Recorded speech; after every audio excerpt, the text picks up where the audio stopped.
tudo bem? Eu estou aqui confinado. Espero que vocês possam estar também confinados. É a única maneira da gente deter essa loucura, esse avanço do coronavírus, essa doença desconhecida, que está mudando hábitos, que está mudando cultura, que está mudando a economia, que está mudando a maneira de se fazer política no mundo. É algo realmente global. Tem muita gente escrevendo como é que vai ser o mundo pós-coronavírus.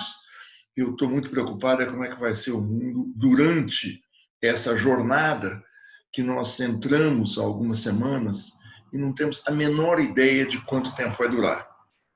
Eu acho que sempre que a gente analisa alguma coisa, nós devemos analisar não para constatar que as coisas estão ruins, estão mal, mas para constatar ou para tentar tirar lições e encontrar saídas para essa situação nova.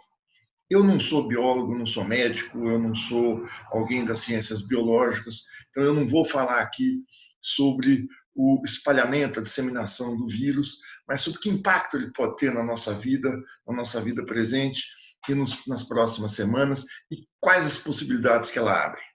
Nós estamos diante de um panorama inédito. Nós tivemos algo semelhante, vocês estão lendo em todas as partes, durante a gripe espanhola, que não era espanhola, mas durante a influenza de 1918, 19, que se espalhou pelo mundo, num mundo de 1 bilhão e 600 milhões de habitantes. Era um mundo mais de 4 vezes menor do que o mundo atual, e a doença matou 50 milhões de pessoas no intervalo de menos de um ano. Nós temos agora uma combinação com uma crise econômica profunda, internacional, o mundo já estava se desacelerando, então nós temos aí algo que pode ser assemelhado a 1929, talvez a 2008, que é a que está mais próximo de nós, mas essa combinação coloca um desafio inédito para nós enquanto não se descobre a cura para a doença.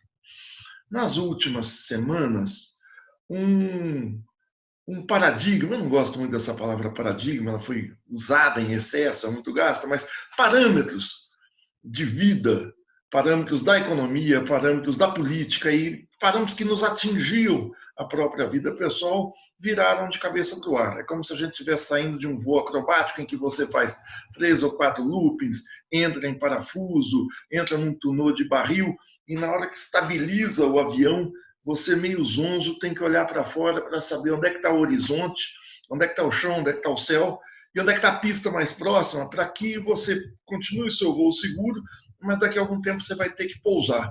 Então, para reassumir, para recolocar os parâmetros, nós vamos demorar algum tempo. Porque nós vivemos, e mesmo quem é mais novo sabe disso, nos últimos 40 anos, desde a segunda metade dos anos 80, a ideia de que nós estaríamos numa nova globalização, uma globalização de novo tipo, em que as fronteiras nacionais estariam sendo quase que dissolvidas.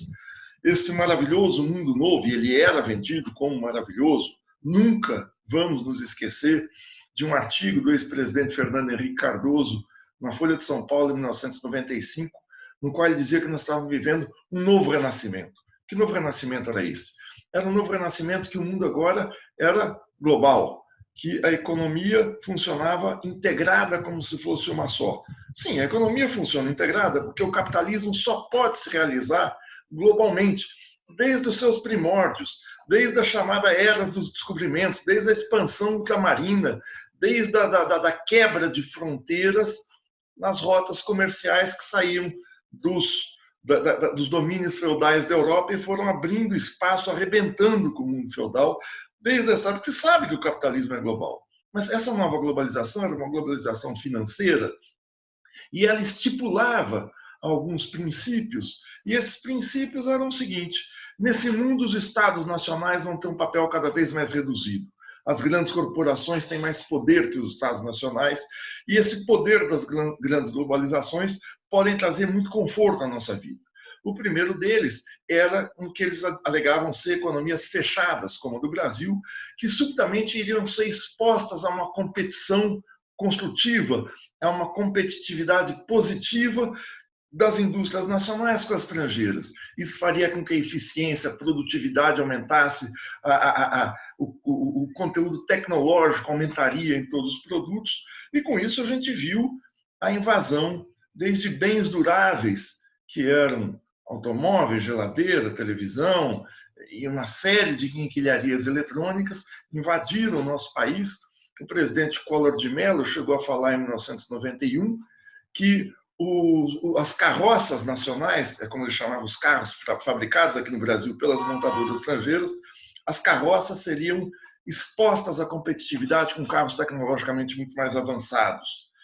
Nós teríamos aí que privatizar empresas que eram verdadeiros elefantes brancos que drenavam recursos do Estado, porque um capitalismo dinâmico iria entrar com avanços tecnológicos. Essa ideia se concretizava na vida pessoal, e isso é muito importante, quer dizer, toda mudança tem que tocar a vida individual, a vida cotidiana das pessoas. Isso era tocado pelas prateleiras do supermercado, era uma festa. Parece que o logotipo dessa era de globalização, desse início da era você ter o chocolate Lindt no supermercado. O chocolate Lindt virou assim, um objeto do desejo de todo mundo, era o logotipo da globalização. Tudo bem, a qualidade dos vinhos que a gente toma melhorou. Você passou a ter alguns produtos melhores, você passou a ter acesso a bens que antes você não tinha. Mas aquilo era vendido como uma capa da revista Veja, de 1995, dizia o novo milagre brasileiro. A imagem estampada na capa era uma família de costas e na frente dela um turbilhão de produtos novos, televisores, computadores daquela época, os computadores mais antigos, automóveis e todo tipo de produto, vinhos, claro, e viagens. A estabilização monetária do Plano Real possibilitou uma expansão do crédito, mas fez uma mágica. A moeda nacional valia mais que o dólar. R$1, com 86 centavos de real, você comprava $1. Então, nós estávamos mais poderosos que a potência hegemônica. A nossa moeda valia mais. Isso possibilitou para a classe média, para um setor que tinha meios para isso, viajar para o exterior. Se falava numa cidadania global, que a classe média traduziu como a possibilidade de ir 2 vezes ao ano para Miami, como a possibilidade de você comprar todo tipo de quinquilharia, não ainda via internet, mas via correio e tal, chegava na porta da sua casa. Esse encanto da globalização, da privatização e de se colocar a ideia de nação como algo anacrônico, sim, porque eu vou vender a Vale do Rio Doce, eu vou vender a Companhia Siderúrgica Nacional, porque eu tenho que superar o atraso. O que é o atraso? O atraso é tudo que é nacional. Então, precisava-se afirmar cada vez mais de que tudo que era nacional não prestava. Lembremos mais uma vez esse sábio, esse gênio da raça, que é Fernando Henrique Cardoso, que dizia durante o seu segundo governo que o brasileiro era muito provinciano, que o brasileiro tinha que ser mais cosmopolita. Sim, era provinciano porque nós somos uma nação pobre, a maioria do povo não pode viajar, mas era muito provinciano e não olhava para fora. E olhava, esse olhar para fora implicava vender as nossas riquezas, vender as estatais, vender tudo, em busca de um cálice dourado, em busca de um pote de ouro no fim do próximo ajuste fiscal. Nós tivemos alguns tombos nessa época. Tivemos a quebra do real em 99, em 2001 nós tivemos uma crise muito séria, tivemos a crise do apagão, tivemos a crise de 2008, tivemos essa recessão planejada que deu errado em 2015 e 2016, que nos levou a um desemprego inédito, a uma queda do produto interno bruto inédita, maior do que a da recessão de 29 e 30, mas o que nós estamos vivendo hoje é algo novo e que pode terminar, pode quebrar, pode colocar um questionamento muito sério nessa ideia de globalização virtuosa. Esse mundo virtuoso tinha uma característica. Ele falava inglês, ele fala inglês. Esse mundo que me foi prometido acaba de ruir.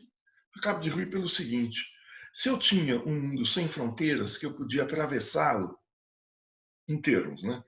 Para atravessar, precisava de visto. Visto podia ser negado. As mercadorias podiam viajar. As mercadorias estavam importadas, estavam indo daqui para lá, da China para cá. Eu me lembro que os produtos chineses invadiram o Brasil nessa época e praticamente acabaram com a indústria têxtil, a indústria de grande porte têxtil, a indústria de brinquedos. Mas isso era parte do sacrifício, desse mito de que você tem sempre que fazer um sacrifício para chegar a uma situação melhor. Isso é um mito do herói na Grécia Antiga, isso é um mito do cristianismo. Então vamos lá, tudo bem, de sacrifício, sacrifício a gente aguenta. Mas agora nós estamos numa situação maior. Eu não tenho sequer o sonho de viajar para o exterior. Eu não posso viajar, eu moro em São Paulo, eu não posso viajar daqui para o Nordeste, daqui para o Sul, daqui para o Mato Grosso. Aliás, eu não posso viajar para o interior de São Paulo. Eu não posso sair da cidade. Eu não posso sair de casa. Eu não posso sair na rua. Essa minha globalização nova me confinou a uma nova situação, uma globalização que eu tenho que enxergá-la a partir de casa. Eu tenho que enxergá-la a partir dessa janela, das milhões de janelas espalhadas pelo mundo que ninguém sabe de quem são, como no poema Tabacaria, do Fernando Pessoa. Eu tenho milhões de janelas na tela, que eu estou falando com você, que você me vê, que você pode falar comigo. Mas, no mais, eu estou aqui, confinado às quatro paredes da minha casa. Essa globalização, ela se quebra quando o espaço me confina. Eu tinha um espaço amplo e eu estou num espaço limitado. Eu estou num espaço que o máximo que eu posso fazer é ficar em casa. Se eu quiser sair de casa, é uma expedição. Eu tenho que me proteger, eu tenho que colocar máscara, eu tenho que colocar luva, eu tenho álcool gel, eu tenho que tomar banho, eu tenho que lavar minha roupa, eu tenho que lavar tudo com cândida, eu tenho que... Enfim, eu estou numa limitação muito séria nessas paredes do meu quarto. Isso me lembra, eu fui reler um livro pequeno, chamado Viagem à Roda do Meu Quarto. Se eu fosse traduzir o título, eu colocaria Viagem à Volta do Meu Quarto. O escritor é o Xavier de Maistre. Xavier de Maistre escreveu esse livro em 1794. Ele é um dos precursores do romance moderno. O Xavier de Maistre escreve depois de ter sofrido uma penalidade no qual ele foi preso, ficou preso por 42 dias. O Xavier de Maistre escreve esse livro contando como o confinamento na prisão se assemelha a você ficar confinado no seu quarto. A expedição é muito interessante de se ler. A expedição que ele faz é o guarda-roupa, abaixo da cama, ao banquinho que tem no quarto, a janela que ele dá uma olhada. Enfim, ele gasta várias páginas para descrever como existe o seu encanto em explorar a sua própria casa. Sim, existe o encanto para quem pode, para quem tem uma casa, para quem tem um quarto. Nessa pandemia, o consolo global que eu tenho não é o do Xavier de Maistre. O consolo global é saber que nesse momento que a gente está conversando aqui, alguém está na mesma situação que eu aqui em São Paulo, alguém está na mesma situação que eu em Seul, em Pequim, em Wuhan, na China, em Tóquio, em algum lugar da Itália, nos Estados Unidos, na França, na Alemanha, no Gabão, aqui em Buenos Aires, em Nova York. Alguém está com medo. Essa globalização do medo. Quem globaliza não sou eu. Quem globaliza agora não é mais um bem durável, não é mais um produto de primeira necessidade, não é uma mercadoria específica. É um inimigo invisível, microscópico, que eu não sei quem é. Esse inimigo microscópico, e eu chamo de inimigo, não é à toa, é porque essa situação está sendo comparada por muita gente como uma guerra. Todo mundo está dizendo, nós estamos enfrentando a guerra contra o coronavírus. Isso é verdade, é uma verdadeira guerra. E é uma guerra, não é só por ser uma metáfora. É uma guerra porque uma doença pandêmica que se expande a uma razão, uma progressão geométrica impressionante, ela ocupa territórios. Ela ocupou um território em Wuhan, na China, e o território teve que ser cercado de uma maneira militar, que vai muito além da ciência médica. A ciência médica determina, é preciso isolar a área infectada. O isolamento se faz com isolamento militar. Quando eu digo militar, não é prender ou dar tiro em alguém. Quando eu digo militar, é um controle das entradas e saídas do território muito rígido, muito sério. É o controle do espaço territorial. Pois esse vírus, ele, assim como a pandemia de 1918, ele migra da Ásia do Leste para a Itália, ocupa a Itália. Curiosamente, ele faz como os árabes no século IX, ocupa a península italiana, que viria a formar a Itália, como os aliados em 1943, na ofensiva no sul da Europa. Ele ocupa a Itália a partir da Lombardia, o setor mais avançado, uma das regiões mais ricas da Europa, vai para a França, atravessa a fronteira, chega na Península Ibérica, Portugal, Espanha, chega na Alemanha, atravessa o Canal da Mancha, vai para a Inglaterra, e da Inglaterra, ou da França, ou da Itália, ele vem para 2 pontos do outro lado do Oceano Atlântico, para Nova York e para São Paulo, que são os pontos de chegada, os hubs, os centros de distribuição de passageiros de avião. É um vírus que viajou de avião, chegou aqui, se aproveitando de uma das características da globalização, a movimentação cada vez maior de pessoas. E essa globalização negativa chega, se estabelece e começa a se espalhar e ocupar territórios. Por isso, a maneira de combater o vírus, o inimigo que ocupa território é um inimigo militar, mas é um inimigo que eu não vejo, é um inimigo que eu tenho que fazer uma união nacional contra a agressão externa, como em qualquer guerra, desde a Guerra do Peloponeso. E essa união nacional tem que se basear em algumas diretrizes básicas, como o consenso sobre o confinamento. Isso acontece na Inglaterra, isso acontece nos Estados Unidos, isso acontece na Argentina. Nos Estados Unidos está começando a acontecer em algumas regiões, é bom que se diga, mas é a única maneira de combatê-lo. Aqui no Brasil você tem a balbúrdia, o pandemônio. O governo federal, de uma maneira absolutamente criminosa e irresponsável, fala que quer liberar a circulação, e os governos estaduais, de uma maneira correta, estão tentando estabelecer um isolamento maior. Mas eu quero falar mais sobre essa questão da globalização em questão. Nós estamos isolados nas nossas bolhas. Nós estamos isolados em casa. Eu estou isolado, 4 paredes. Não saio. Sou grupo de risco. Eu tenho medo. Mas esse medo, pessoal, coloca algo novo na nossa convivência social. Se eu já não posso ser global, se eu estou exilado em casa, o outro, o meu semelhante, o meu amigo, o meu colega, meu companheiro, muitas vezes é visto, e isso é cada vez mais incentivado, a outra pessoa é o meu concorrente. No trabalho, ela quer tirar o meu lugar. Numa prova do Enem, ela quer tirar a minha vaga. Ela quer tirar... É exaltado o individualismo, um comportamento de competição exacerbado para eu tirar o outro do caminho, sem solidariedade. Agora, nós estamos numa situação que piora. O outro é alguém que pode me contaminar. O outro é alguém que pode, no limite, me fazer ficar doente e me matar. Eu não quero o outro. Eu não quero ninguém.